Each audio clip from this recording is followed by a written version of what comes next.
adik-adik yang terkasih di dalam Tuhan. Kembali kita akan memuji Tuhan dan bersama-sama mendengarkan cerita firman Tuhan. Nah, mari kita memuji Tuhan terlebih dahulu.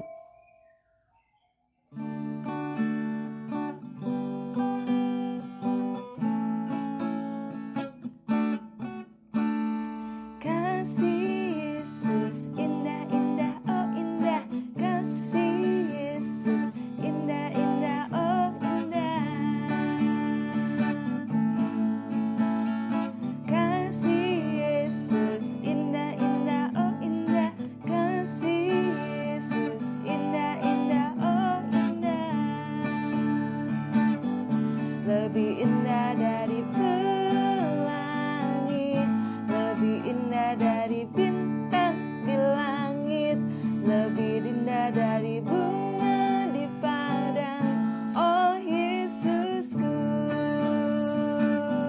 Lebih indah dari pelangi, lebih indah dari bintang di langit, lebih indah dari bunga di padang, oh Yesusku.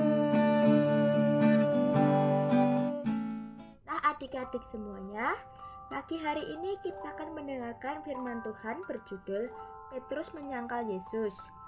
Bahan cerita diambil dari Matius 26 ayat 36 sampai 58, disambung ayat 69 sampai 75. Ayat hafalan diambil dari Matius 26 ayat 41a. Berjaga-jagalah dan berdoalah supaya kamu jangan jatuh ke dalam pencobaan. Tuhan Yesus dan murid-muridnya kini sudah tiba di Taman Getsemani. Mereka masuk melalui pintu tembok yang kecil. Bulan dan bintang-bintang bercahaya di langit.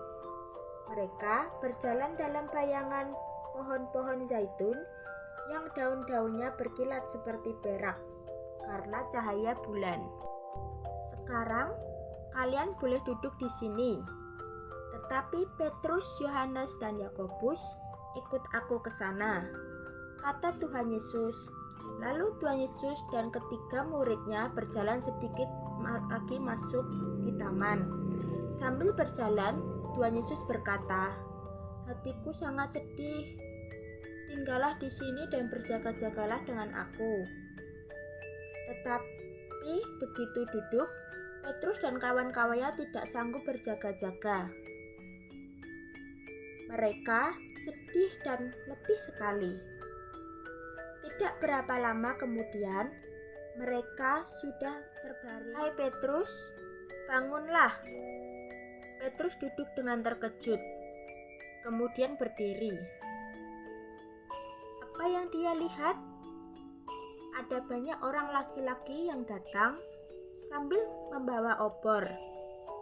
Yang satu adalah Yudas. Yudas mendekati dan mencium Tuhan Yesus. Itulah tanda bagi yang lain. Mereka maju untuk menangkap Tuhan Yesus.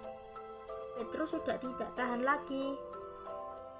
"Lepaskan dia," seru Petrus sambil mengambil pedang dari sarungnya dan menyerang salah satu hamba imam besar. Telinganya terputus, tetapi Tuhan Yesus berkata kepada Petrus dengan tenang, "Masukkan kembali pedang itu ke sarungnya. Karena siapa yang menggunakan pedang akan binasa oleh pedang. Aku rela menderita." Semua ini terjadi seperti sudah tertulis dalam Alkitab Perjanjian Lama. Ini semua menurut kehendak Bapakku yang di dalam surga. Kemudian Tuhan Yesus memasang lagi telinga hamba yang terpotong tadi. Yang lain maju membelenggu tangan Tuhan Yesus.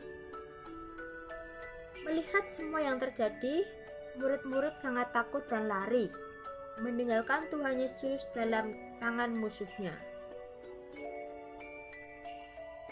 Petrus juga lari bersama dengan yang lain, tetapi ia tidak lari jauh.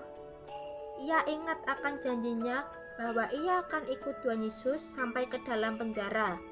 Karena itu, Petrus kembali dan ikut rombongan yang membawa Tuhan Yesus dari jauh.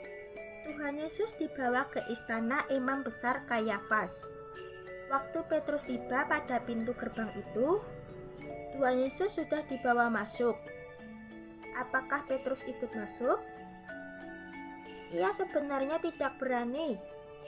Jangan-jangan ada orang yang mengenal dia sebagai murid Tuhan Yesus yang pernah memotong telinga salah satu teman mereka. Tetapi Petrus ingin sekali mengetahui apa yang terjadi dengan Tuhan Yesus. Dengan pelan-pelan, ia masuk. Ia memandang sekeliling. Di manakah Tuhan Yesus? Tuhan Yesus sudah dibawa ke ruang atas. Di sana berkumpul para semua tua-tua, ahli Taurat, dan imam-imam besar. Petrus dapat melihat Tuhan Yesus yang berdiri dengan tangan di borgol, tetapi ia tidak dapat mendengar apa yang mereka katakan.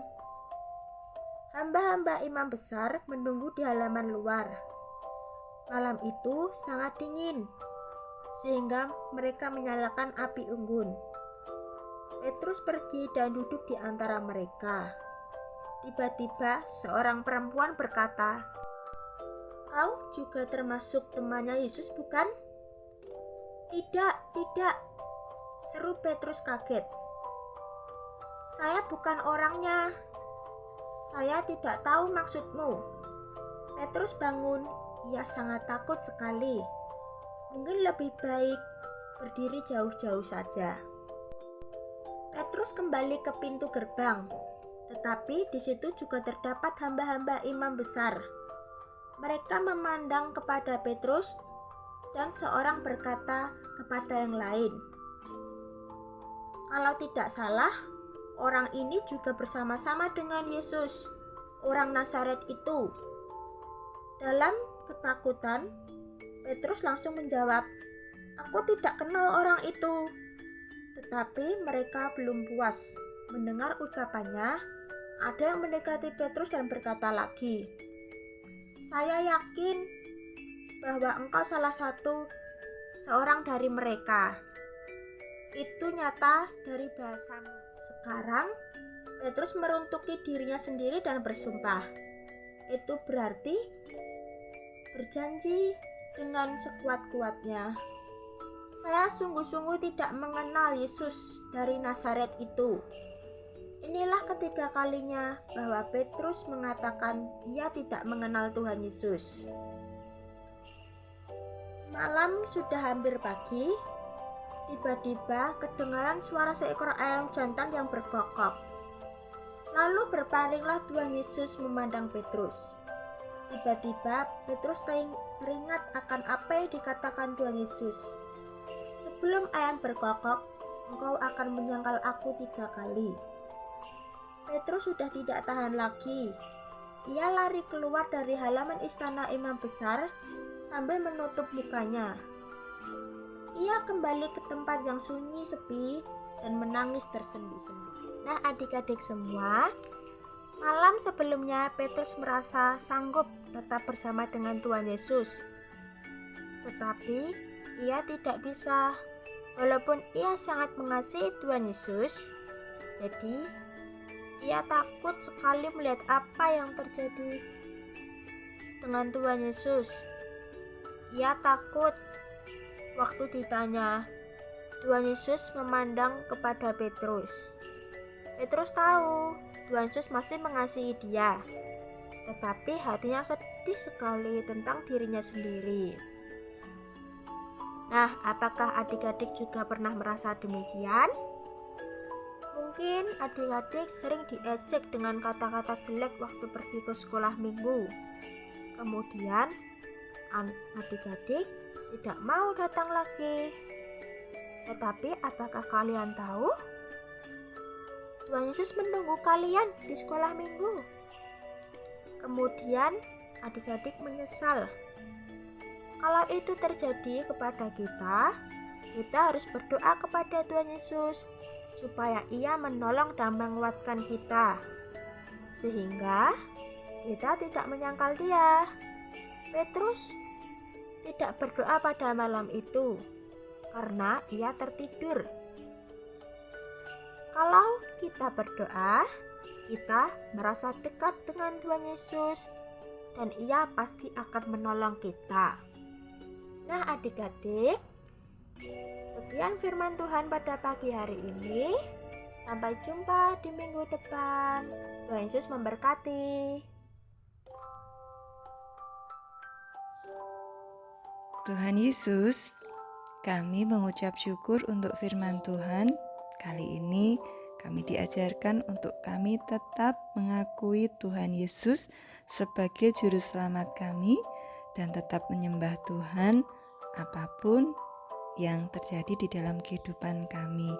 Ajar kami untuk tetap setia mengikuti ibadah, ajar kami untuk tetap setia melakukan firman Tuhan di dalam kehidupan kami. Terima kasih Tuhan, kiranya Tuhan memberkati anak-anak-Mu semua. Tuhan menyertai dan melindungi anak-anak-Mu. Mereka semua ada di dalam pemeliharaan Tuhan senantiasa. Terima kasih Tuhan, dalam nama Tuhan Yesus kami berdoa. Haleluya, amin. Baiklah, kita sudah memuji Tuhan, kita sudah mendengarkan cerita firman Tuhan. Sampai ketemu lagi minggu depan. Tuhan Yesus memberkati.